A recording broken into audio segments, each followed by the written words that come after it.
E aí, família de Volta à Vida, tudo bem? Que Deus abençoe você, Pastor Haroldo por aqui. Eu queria compartilhar algo muito importante com você hoje nessa tarde. Desde pequeno, né, a minha família sempre me ensinou que Deus é um Deus cuidadoso, é um Deus zeloso, é um Deus que é providenciador, que supre as nossas necessidades.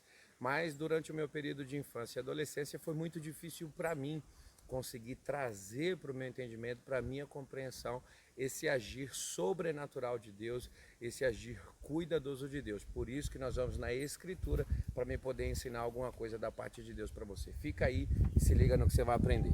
Então, galera, como eu estava falando para vocês ali agora, tá? Eu queria mostrar para vocês sobre a questão do cuidado e da providência de Deus sobre a nossa vida.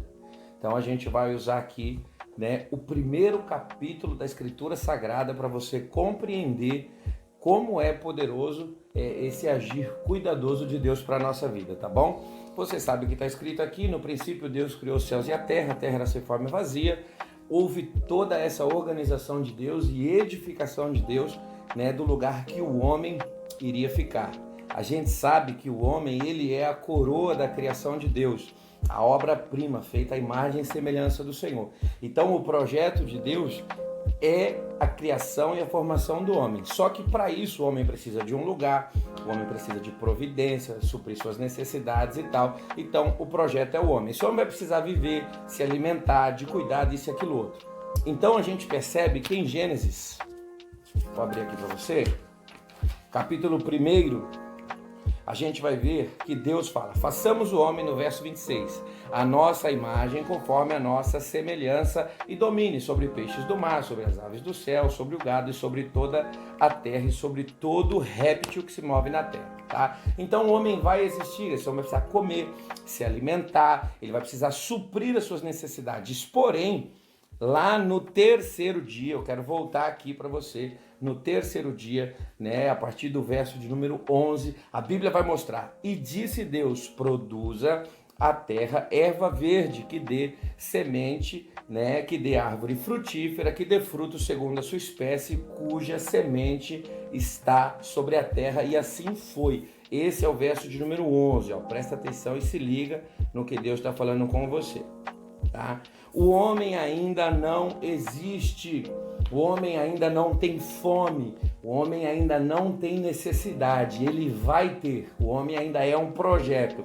Porém, antes de haver a necessidade, Deus já está entrando com a providência.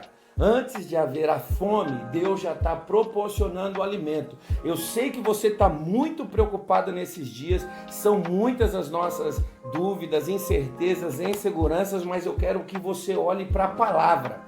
É a palavra que está dizendo para você que antes de haver a necessidade do homem comer, Deus já estava proporcionando ao homem aquilo que supriria a sua necessidade, tá? Pastor, mas isso é só no campo físico? Isso é só para suprir a minha necessidade de alimento? Isso é só para eu, na questão de uma dificuldade, de uma aprovação? Não, por isso que eu imprimi aqui e decidi trazer para você o texto de Apocalipse, capítulo de número 13, verso de número 8. Eu vou grifar aqui para você poder entender aquilo que Deus está falando para você. Deus já conhecia as suas fraquezas e as suas dificuldades, tá?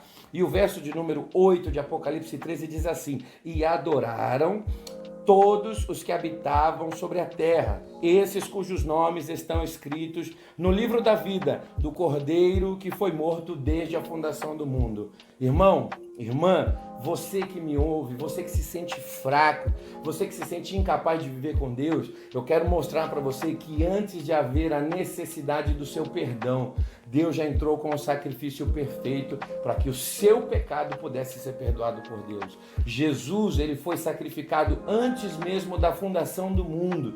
Então, quando a gente olha Deus suprindo a nossa necessidade no físico, a gente também entende e vê um Deus que supre a nossa necessidade antes mesmo dela existir. existir no campo espiritual. Então preste atenção, se você está enfrentando algum tipo de dificuldade financeira, pensando que a miséria, a escassez vai alcançar a sua casa, preste atenção, Deus já entrou com a providência física, a providência material para suprir a sua necessidade. O justo não mendiga o pão, a sua descendência não passa fome, e o que garante isso é a palavra de Deus. Se você está se sentindo culpado, acusado, se Satanás está bombardeando a sua vida nesse momento, fazendo você pensar que o perdão de Deus não vai alcançar a sua vida, entenda, a palavra também diz que antes mesmo de você pecar, o preço pelo seu pecado já estava pago. Então, quando eu era jovem, moço, e não conseguia entender o que era a providência de Deus, é porque eu não compreendia que o meu Deus, o teu Deus, ele trabalha de maneira antecipada. Ele sabe daquilo que vai acontecer. E eu quero dizer para você, hoje, em nome de Jesus, aquilo que você vai precisar amanhã é o operar de Deus no dia de hoje. Deus está trabalhando hoje, Deus está fazendo agora para suprir a sua necessidade, para abençoar a sua vida, para te posicionar sobre a rocha e nunca mais você viver uma vida de desolação e de destruição, tá bom? Eu te abençoo, daqui a pouco a gente está por aí. Tchau!